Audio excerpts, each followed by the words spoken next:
Hello students. तो आज हमारा चैप्टर है इन्फ्लेशन। ठीक है, शुरू करते हैं इसको। इन्फ्लेशन में सबसे पहले हम लोग पढ़ेंगे इसकी मीनिंग। तो सबसे पहले इन्फ्लेशन का मतलब क्या होता है। जैसे मैं ज़्यादातर बच्चे कहते हैं इन्फ्लेशन का मतलब महंगाई होता है, तो वो सही कहते हैं।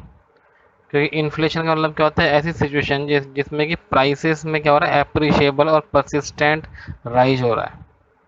परसिस्टेंट मतलब हो गया तो हो गया, वापस कम नहीं होता है। एप्रिशिएबल बढ़ता चला जा रहा है, प्राइसेस बढ़ते जा रहे हैं। ठीक है, उससे क्या होता है कि परचेजिंग पावर जो होती है वो कम हो जाती है। ठीक है। और डिफ्लेशन जो होता है इसका बिल्कुल अपोजिट होता है। डिफ्लेशन में क्या होता है कि वो जो है सिचुएशन होती है कि जो प्राइसेस होते हैं वो घटते चले जाते हैं। ठीक है, यानी कि लोगों की परचेजिंग पावर बढ़ जाती है। और एक होता है डिसइन्फ्लेशन। ये ऐसी सिचुएशन है जब जो है प्राइसेस में राइज तो हो रहा होता है लेकिन घटते हुए उसमें हो रहा होता है। जैसे मान लो समझ लो पहले भाई 40 से 20 बढ़ा, 60 हो गया, फिर 60 से 18 बढ़ा, 78 हो गया, फिर 78 से 16 बढ़ा तो 94 हो गया। तो इस तरीके की जो बढ़ने का है, बढ़ तो रहा है प्राइसेस, लेकिन उसमें क्या है, रिडक्शन है, रेट में क्या है, रिडक्शन है। ठीक है, इसको बोलते हैं डिस इन्फ्लेशन बोलते हैं। ठीक है, एक होता है सस्टेन इन्फ्लेशन। सस्टेन इन्फ्लेशन का मतलब क्या होता है कि जब जो जो भी प्राइस लेवल है, ओवरऑल प्राइस लेवल जो है वो कॉन्टिन्यू राइज कर रहा है और बहुत लंबे पीरियड से जो है वो राइज ही करता जा रहा है, उसको सस्टेन बोलते हैं, पक्का हो गया। ठीक है, अब आती है बात के कोजेज क्या है इन्फ्लेशन के, जो है बढ़ने के और गिरने के क्या क्या कोजेज है। पहला cyclic unemployment. Cyclic cyclic unemployment. तो अनएम्प्लॉयमेंट मतलब क्या होता है, बेरोजगारी। अब एक सिंपल सी बात है, अगर बेरोजगारी कम होगी तो महंगाई बढ़ेगी। क्यों? क्योंकि अनएम्प्लॉयमेंट लोग कम है और सभी लोग जो है एम्प्लॉयमेंट में है, सभी लोग जो है अर्निंग कर रहे हैं, तो इन्फ्लेशन बढ़ेगा, चीज़ें महंगी होनी शुरू हो जाएगी।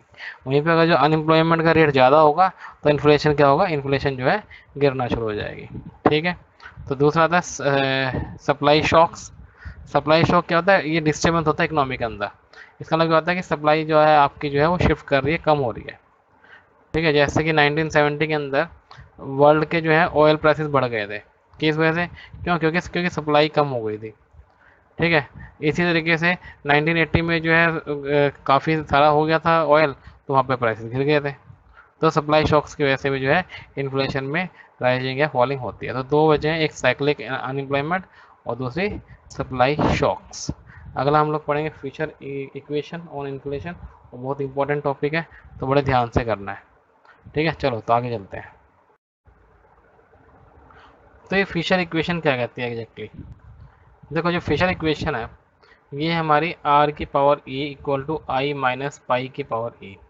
आर की पावर ई क्या, हमारा expected real rate of interest, I हमारा nominal rate of interest, minus pi E हमारा एक्सपेक्टेड रेट ऑफ इन्फ्लेशन। अब देखो इस चीज़ को हम लोग बड़े आराम से समझ सकते हैं। ये कहता है कि जो रियल रेट ऑफ इंटरेस्ट है वो बराबर होगा नॉमिनल इंटरेस्ट का रेट जो होगा उसमें से अगर हम लोग expected rate of inflation less कर दें। अब इसको देखो इस तरीके से समझ सकते हैं, अगर मान लो एग्जाम्पल के तौर पर लो, अगर मान लो तुमने जो है 8% पे एफ डी कराई है। अब तुम्हें क्या, मान लो तुमने 1 लाख रुपए की 8% से एफ डी कराई है, तो आपको 8% का इंटरेस्ट मिल जाएगा 1 साल बाद। कितना हो जाएगा? वो हो जाएगा 8000। ठीक है। लेकिन वहीं पर जो है महंगाई बढ़ गई, मान लो एक्सपेक्टेड रेट ऑफ इन्फ्लेशन है 5% का, तो 8% में से हम लोग 5% को लेस कर देंगे, तो रियल रेट ऑफ इंटरेस्ट जो होगा वो हमारे पास कितना आएगा, सिर्फ 3% आएगा। ठीक है, ये फिशर ने इक्वेशन दी और इक्वेशन ही बिल्कुल काम करती है, आज के टाइम में भी काम करती है। रियल रेट ऑफ इंटरेस्ट अगर निकालना हो तो नॉमिनल रेट ऑफ इंटरेस्ट में से एक्सपेक्टेड रेट ऑफ इन्फ्लेशन को लेस कर देते हैं। ठीक है, एक बार रीडिंग मार लेते हैं। कहते हैं Irving Fisher has linked inflation with interest rate. तो इरविन फिशर जो था उन्होंने आपस में जो लिंक किया किसको, इन्फ्लेशन और इंटरेस्ट रेट को। तो Fisher relationship show the tendency of inflation and nominal interest rate to move together. कहता है कि जो है इन्फ्लेशन है और जो नॉमिनल इंटरेस्ट रेट है वो दोनों जो है साथ साथ चलते हैं, और ये इसकी इक्वेशन है। ठीक है, इस इक्वेशन हम लोग इस तरीके से लिख सकते हैं, आई को यहीं पर छोड़ दें और पाई ई को उधर ले जाएं। यानी अगर हमको नॉमिनल रेट ऑफ इंटरेस्ट निकालना है तो हम लोग जो है रियल रेट ऑफ इंटरेस्ट में एक्सपेक्टेड रेट ऑफ इन्फ्लेशन को जोड़ दें, तो हमारे पास जो है नॉमिनल रेट ऑफ इंटरेस्ट भी निकल सकता है, जो कि हमने आगे इक्वेशन में लिखा है। ठीक है। और ये बेसिकली शॉर्ट रन का है, जो हम लोग ये सारी इक्वेशन में पढ़ी है फिशर की इक्वेशन, ये है शॉर्ट रन में काम करती है। ठीक है, in the short run when adjustment process takes place, equation two imply that change in real interest rate plus change in expected inflation rate are shown in the in change in nominal rate. तो कहता है कि जो भी rate में change आएगा real में और जो भी चेंज आएगा इन्फ्लेशन में, उससे हमारा जो है नॉमिनल रेट में क्या चेंज आया वो इम्प्लाई करता है। तो ये हमारी क्या है फिशर इक्वेशन इसमें शॉर्ट रन में। अब हम बात करते हैं फिशर इक्वेशन लॉन्ग रन में। तो फिशर इक्वेशन जो है लॉन्ग रन में, अब लॉन्ग रन में हमें क्या पता है, लॉन्ग रन में हमें ये पता है कि जो एम्प्लॉयमेंट लेवल ऑफ आउटपुट होता है वो full employment level of output होता है। और इसमें जो है pi equal to pi star, pi के हमारा इन्फ्लेशन रेट, और R E equal to R star, R हमारा रियल नॉमिनल रेट जो था वो हमारा जो फुल एम्प्लॉयमेंट लेवल, अच्छा यहाँ पे इन्होंने फुल एम्प्लॉयमेंट रेट ले रखा है। तो ये जो आर स्टार जो है फुल एम्प्लॉयमेंट लेवल है, और इसी इक्वेशन को रखें तो r star equal to pi i minus pi हो जाएगा। यानी हमारा जो है रियल रेट ऑफ इंटरेस्ट जो होता है वो हमारा जो है फुल एम्प्लॉयमेंट लेवल के बराबर होता है। तो यहाँ पे हम लोग जो है आर की पावर ई की जगह आर स्टार रख लेते हैं। तो यहाँ से हमारी इक्वेशन जो है आई इक्वल टू आर की पावर स्टार प्लस पाई बन जाती है। तो क्यों है पाई यहाँ पे, क्योंकि पाई और एक्सपेक्टेड पाई ये दोनों आपस में बराबर होती हैं लॉन्ग रन के अंदर। In the long run monetary changes do not affect real interest rate. Long run में मॉनेटरी चेंजेस से रियल इंटरेस्ट रेट में कोई भी फर्क नहीं पड़ता है। तो इस वजह से हम लोग बोल सकते हैं कि जो when r star is given a vertical crucial result of equation 3 is that in the long run an increase in the inflation is shown fully in nominal interest rate। तो कहता है कि जो लॉन्ग रन में होगा उसमें जो भी इंक्रीज होगा इन्फ्लेशन में उसका हम लोग जो है फुल्ली नॉमिनल इंटरेस्ट रेट से में भी चेंज आएगा। देखो ये इसको फिशर इफेक्ट बोलते हैं। जैसे मान लो मेरे को अगर आई निकालना है और मेरे जो है ये जो पाई है, पाई के हमारा इन्फ्लेशन है, तो इन्फ्लेशन में जो भी चेंज आएगा उसकी वजह से जो है नॉमिनल रेट में जो चेंज आएगा उसको हम लोग फिशर इफेक्ट बोलते हैं। ठीक है, और ये इसकी तो यहाँ पर फिगर में हमें तीन फेसेस नज़र आते हैं। ठीक है, पहला है लिक्विडिटी इफेक्ट। तो कहता है जो लिक्विडिटी इफेक्ट है वो शो करता है sustain increase in money growth. Sustained, sustain का मतलब क्या होता है कि जो पक्की है इंक्रीज है मनी ग्रोथ, जिसकी वजह से जो नॉमिनल इंटरेस्ट रेट जो है गिर जाता है एट टाइम टी जीरो। यहाँ पे क्या हमारा जो है नॉमिनल इंटरेस्ट रेट नील है। At time t zero there is growth in nominal money, यहाँ पे जो है नॉमिनल मनी में ग्रोथ हो रही है। तो इसकी वजह से क्या होता है इट रेज रियल बैलेंस और लिक्विडिटी, इससे जो है रियल बैलेंस और लिक्विडिटी रेज कर जाती है which reduce the nominal interest rate, जिसकी वजह से जो है नॉमिनल इंटरेस्ट रेट गिर जाता है। अगर the nominal interest rate is declining, अब ये नॉमिनल इंटरेस्ट रेट है जो डिक्लाइन हो रहा है वो ये शो कर रहा है कि जो लिक्विडिटी इफेक्ट है उसमें जो राइज होता है रियल बैलेंस में और नॉमिनल इंटरेस्ट रेट में, real balance on the nominal interest rate में जो है राइज हो जाता है। दूसरा था इनकम इफेक्ट। इनकम इफेक्ट कहता है कि भी जो आउटपुट और इन्फ्लेशन में राइज होता है तो नॉमिनल इंटरेस्ट रेट में भी राइज हो जाता है, यानी कि नॉमिनल इंटरेस्ट रेट भी बढ़ जाता है। It covers the face which shows rising nominal interest rate, और यहाँ पे हम लोग कौन सा फेस कवर कर रहे हैं, यहाँ पर नॉमिनल इंटरेस्ट रेट जो है राइज कर रहा है।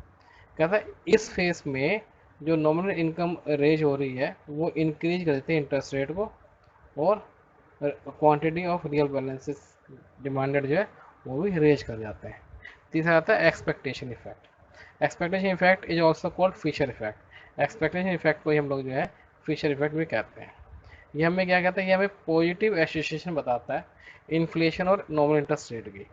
दूसरे शब्द में हम लोग कह सकते हैं कि भाई लॉन्ग रन के अंदर जो नॉमिनल इंटरेस्ट रेट जितने बढ़ेंगे उतने ही अमाउंट में ग्रोथ और इन्फ्लेशन भी बढ़ेगा। जैसे एग्जाम्पल के तौर पे एक 5% अगर जो पॉइंट राइज होता है मनी ग्रोथ में तो उसकी वजह से जो नॉमिनल इंटरेस्ट रेट भी है वो 5% से बढ़ जाएगा। अब इन तीनों बातों पे हम लोग जो है एक्सप्लेनेशन दे सकते हैं, एक तो क्वांटिटी थ्योरी ऑफ मनी और फिशर इक्वेशन। तो ये दो बातें इसमें आती है कि अकॉर्डिंग टू क्वांटिटी थ्योरी एक 5% का अगर जो पॉइंट राइज कर जाता है मनी में ग्रोथ में तो 5% का ही रेट ऑफ इन्फ्लेशन में रेज कर देगा। और फिशर इक्वेशन में अगर 5% का जो है इंक्रीज होता है इन्फ्लेशन में तो उसी की वजह से जो इंटरेस्ट रेट में भी 5% का परसेंटेज पॉइंट बढ़ जाएगा। ठीक है, तो ये जो हमारी रिलेशन होती है इन्फ्लेशन रेट और नॉमिनल रेट को, इसको ही हम लोग फिशर इफेक्ट कहते हैं। ठीक है, तो क्लियर है, समझ में आ गया होगा। चलो आगे चलते हैं। अगला हमारा टॉपिक है सोशल कॉस्ट ऑफ इन्फ्लेशन। अब देखो सोशल कॉस्ट ऑफ इन्फ्लेशन होता क्या है। जैसे इन्फ्लेशन होगी तो उसका कुछ प्रभाव तो लोगों पे पड़ेगा। ठीक है, किसी का इनकम फिर कम पड़ जाएगी, इनकम इनकम तो उतनी तेजी से बढ़ती नहीं जितनी तेजी से इन्फ्लेशन बढ़ती है। तो कुछ सोशल प्रॉब्लम्स आती हैं इन्फ्लेशन की वजह से, जो होती तो छोटी है लेकिन जरूरी है उसको समझना। ठीक है, तो हम लोग हमने इसको दो बातों में डाला, एक perfectly anticipated inflation. Perfectly anticipated मतलब क्या है कि पहले से पता है, हम लोग उसका अंदाजा लगा सकते हैं कि कितना परसेंट बढ़ेगी। और दूसरा इम्परफेक्टली एंटीसिपेटेड इन्फ्लेशन है, जिसका हम लोग अंदाजा नहीं लगा सकते कि अभी कितनी जो है इन्फ्लेशन होगी, कितने परसेंट जो इन्फ्लेशन बढ़ेगी, उसका अंदाजा अगर हम लोग नहीं लगा सकते तो हम उसको इम्परफेक्टली एंटीसिपेटेड इन्फ्लेशन कहेंगे। ठीक है, तो हम लोग पहले पढ़ने जा रहे हैं the cost of perfectly anticipated inflation. जैसे कि मैंने बताया कि जो परफेक्टली एंटीसिपेटेड इन्फ्लेशन वो इन्फ्लेशन है जिसके बारे में जो लोग जो है पहले से पता लगा सकते हैं, जो कि जो इन्फ्लेशन जो है वो स्टडी है, परफेक्टली एक्सपेक्टेड है और प्रेडिक्टेबल है, अंदाज़ा लगाया जा सकता है। जैसे कि मान लो हर महीने जो है प्राइस लेवल जो है 2% बढ़ जाता है, इसको हम लोग क्या बोलेंगे, परफेक्टली एंटीसिपेटेड इन्फ्लेशन।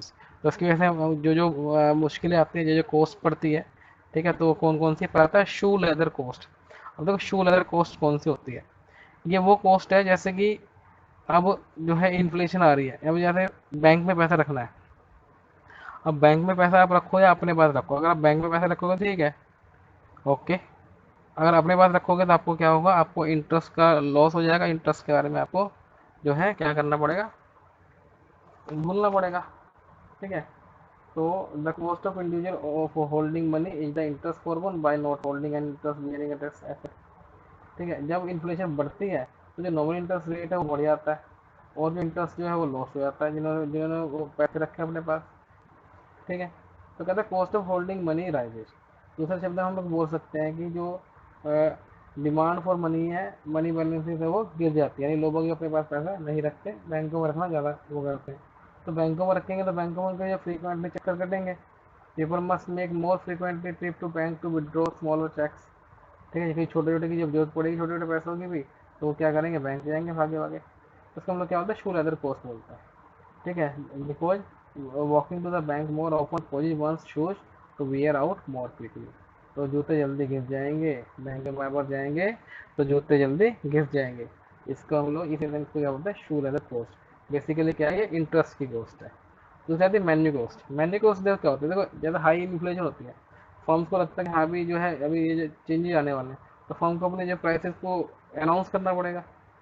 अब फर्म को जो अनाउंस करना पड़ेगा, उनको अपने कैश रजिस्टर कैटलॉग वगैरह ये इन सब में चेंजेस करने पड़ेंगे, तो हम लोग क्या बोलते हैं, मेन्यू कॉस्ट कॉस्ट बोलते हैं। ठीक है, तीसरी आती है cost of relative price variability. Firms के सामने देखो प्रॉब्लम क्या आती है, जैसे मेन्यू कॉस्ट से क्या सारा काम हो जाता है, नहीं।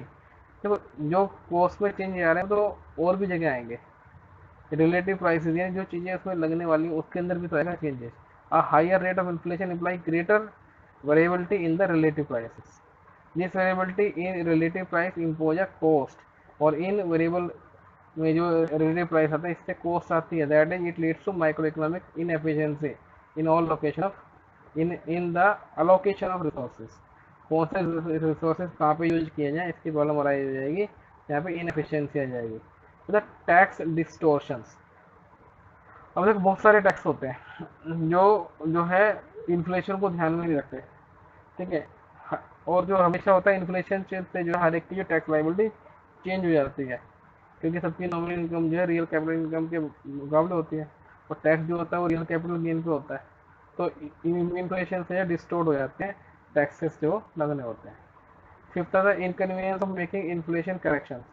इन्फ्लेशन करेक्शन महंगाई की वजह से अगर चीज़ें जो ठीक करनी है वो, या फिर बोले तो नापने का तरीका।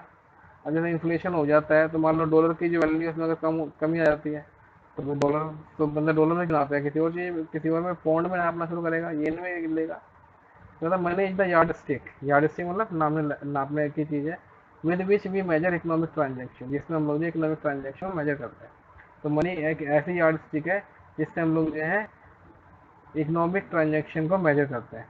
कहते हैं विद इन्फ्लेशन, इन्फ्लेशन के साथ this yard stick is changing, और ये यार्ड स्टिक भी चेंज होती रहती है। एग्जांपल के लिए जब वैल्यू ऑफ डॉलर में जो है लगातार चेंज आता है तो डॉलर कम यूजफुल होती है मेजर करने के लिए, तो इन्फ्लेशन जो है उससे भी कॉस्ट बढ़ जाती है, इनकन्वीनियंस हो जाता है, तो मेकिंग इन्फ्लेशन करेक्शंस को। ठीक है, तो आगे हम लोग पढ़ते हैं the cost of imperfectly anticipated. ये हमारा इम्परफेक्टली एंटिसिपेटेड। तो जैसे कि मैंने बताया था कि इम्परफेक्टली जो होती है उसका मतलब क्या होता है, इसका मतलब होता है कि भाई हम लोग जब पहले से अंदाज़ा नहीं लगा पाए, कि भाई कितनी इन्फ्लेशन होगी, तो क्या क्या कॉस्ट पड़ेगी उसकी। देखो पहली पड़ेगी adverse effect on efficient decision making लेने में जो एफिशिएंसी है वो कम हो जाएगी। किसी फर्म के लिए ये बहुत फायदे का सौदा होगा, किसी फर्म के लिए बहुत बड़ा जो है लॉस हो जाएगा। ये कुछ फर्म्स जो हैं बहुत बड़े गेनर्स हो जाएंगे और कुछ फर्म्स जो है लूजर्स हो जाएंगे। तो अनएंटिसिपेटेड जो होती है उससे क्या होता है, एक्स्ट्रा एलिमेंट ऑफ रिस्क बढ़ जाता है, एक्स्ट्रा रिस्क बढ़ जाता है। ठीक है, और ये जो एक्स्ट्रा रिस्क है, इससे जो भी अट्रैक्टिव चीज़ें होती हैं बिजनेस और कंज्यूमर्स की एक्सचेंज करने की जो भी होती है, अट्रैक्टिव एक्सचेंज जो होते हैं, वो रिस्क खत्म हो जाता है। तो this is cost which arise because of unexpected inflation. दूसरा आर्बिट्रेरी वेल्थ डिस्ट्रीब्यूशन। अब ये वो है सिचुएशन कि भाई मान लो आप नॉमिनल जो रेट है और जो रियल रेट है, इन्फ्लेशन अभी भी हमने पढ़ा था कि भाई जो नॉमिनल रेट है और जो रियल रेट है वो इन्फ्लेशन की वजह से कम ज़्यादा हो जाते हैं। तो जैसे मान लो किसी ने बंदे ने पैसे फिक्स करा रखे हैं तो फिक्स पैसे कराए बेकार हो गए उसके। तो कहता है inflation changes the real value of asset fix in nominal term. तो कहता है इन्फ्लेशन की वजह से जो रियल वैल्यू होती है एसेट की वो चेंज हो जाती है। Unexpected inflation leads to arbitrary wealth redistribution of all assets fix in nominal terms like money, bond, saving account, insurance contract and pension. तो जितने भी हमारे जो भी इसी टाइप की चीज़ होती है, मनी है, पैसा है, बॉन्ड है, सेविंग अकाउंट खोल रखे हैं, तो ये इनका सबका रीडिस्ट्रीब्यूशन हो जाता है। तो ये रेट चेंज हो गए हैं किसके, इन्फ्लेशन के। इन्फ्लेशन आ गई है। जैसे कि मैंने बताया था कि अभी मान लो 100 रुपये पे 8% के हिसाब से किसी ने इन्वेस्ट कर रखा है तो 8 रुपये उसको मिलने। लेकिन वहीं पे अगर जो है इन्फ्लेशन मान लो 5% आ जाती है तो उसको तो सिर्फ 3 रुपये का फायदा हुआ, क्योंकि इसमें तो पहले 5 रुपये की कमी हो रखी थी।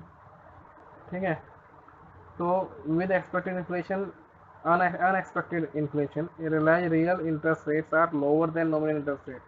तो रियल इंटरेस्ट रेट है वो क्या हो जाएंगे, नॉमिनल इंटरेस्ट रेट से कम होंगे। जैसे मैंने भी कहा कि 8% तो नॉमिनल इंटरेस्ट रेट था, लेकिन इन्फ्लेशन थी 5%, तो रियल इंटरेस्ट रेट कितना हो गया, 3% हो गया, तो कम हो गया। अब इससे क्या होगी, लोगों को परेशानी होगी, हर्ट करेगी ये चीज़। जैसे फिक्स पेंशन वगैरह है वो चीज़ें जो है, तो उससे क्या होगा, जो परचेजिंग पावर जो होगी लोगों की लाइफ टाइम की वो वाइप आउट हो जाएगी। ठीक है, ज़्यादातर जो लोन एग्रीमेंट्स हैं उसमें भी तो इन्फ्लेशन आएगी, तो रेट ऑफ इन्फ्लेशन जो है वो